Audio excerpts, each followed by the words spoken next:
పంచి జారిపోయేలా ఉందంటే మాట్లాడినట్టున్నారు. Yeah, thank you so much అండి ఇక్కడికి వచ్చిన అందరికీ. చెప్పాలంటే చాలా చాలా పెద్దది మా టీము, అందుకే అందరికీ ఒకేసారి థ్యాంక్ యూ, ఎవరినైనా మర్చిపోతానేమో. సో ఈ సినిమాలో నేను మొత్తం అన్ని పాటలు రాశాను. అంటే చాలా చాలా సంతోషంగా ఉంది, ఇంత మంచి సినిమాకి, ఇంత మంచి యాక్టర్స్ ఉన్న సినిమాకి నేను పాటలు రాయడం అనేది.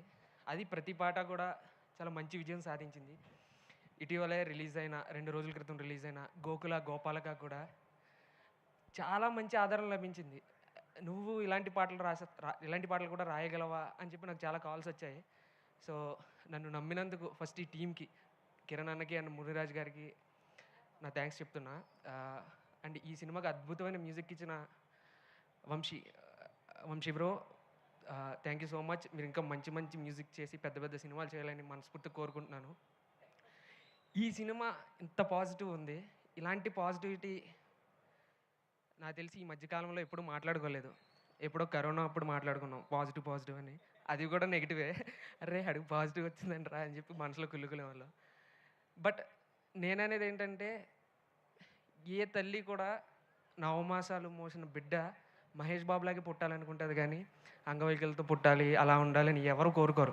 సో సినిమా తీసిన ఏ డైరెక్టర్ అయినా, సినిమాలో పనిచేసిన ఏ ఆర్టిస్ట్ అయినా ది బెస్ట్ ఇచ్చామనే ఫీల్ అవుతారు. సో వచ్చే రిజల్ట్ ది బెస్ట్ రావాలని అనుకుంటారు. సో ఈ సినిమాని అలా చూద్దామని నేను అనుకుంటున్నాను. ఎందుకంటే మనం బయటకు చెప్పం, అరే అదేంట్రా అలా పుట్టాడు అని. మనం వెళ్ళి నలుగురితో చెప్తే ఎంత దరిద్రంగా ఉంటుంది. ఈ సినిమా కూడా అంతే. ఈ సినిమాలో పనిచేసిన ప్రతి ఒక్కరు కూడా వాళ్ళు మనసు పెట్టి పనిచేశారు. మనం చిన్నప్పుడు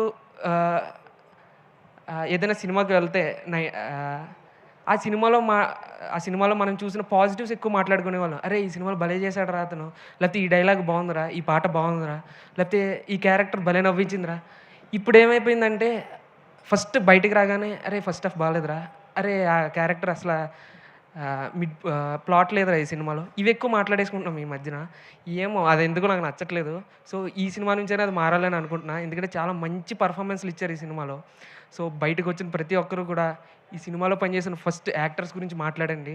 మీకు నచ్చితే దాన్ని స్ప్రెడ్ చేయండి. ఒకవేళ నచ్చకపోతే మనసులో అనుకోండి తప్ప, దయచేసి ఇంతమంది కష్టాన్ని మీరు పాడు చేయొద్దు. ఇంతమంది టాలెంట్ని 50 మంది బయటికి రావడం అంటే అది చాలా అరుదుగా జరుగుతుంది. వీళ్ళందరూ కూడా పెద్ద పెద్ద సినిమాల్లో నటించి ఇంకా మరెన్నో విజయాలు సాధించాలని నేను మనస్ఫూర్తిగా కోరుకుంటున్నా.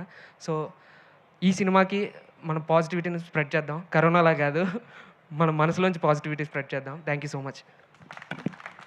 థ్యాంక్ యూ అండి, thank you so much. Good evening.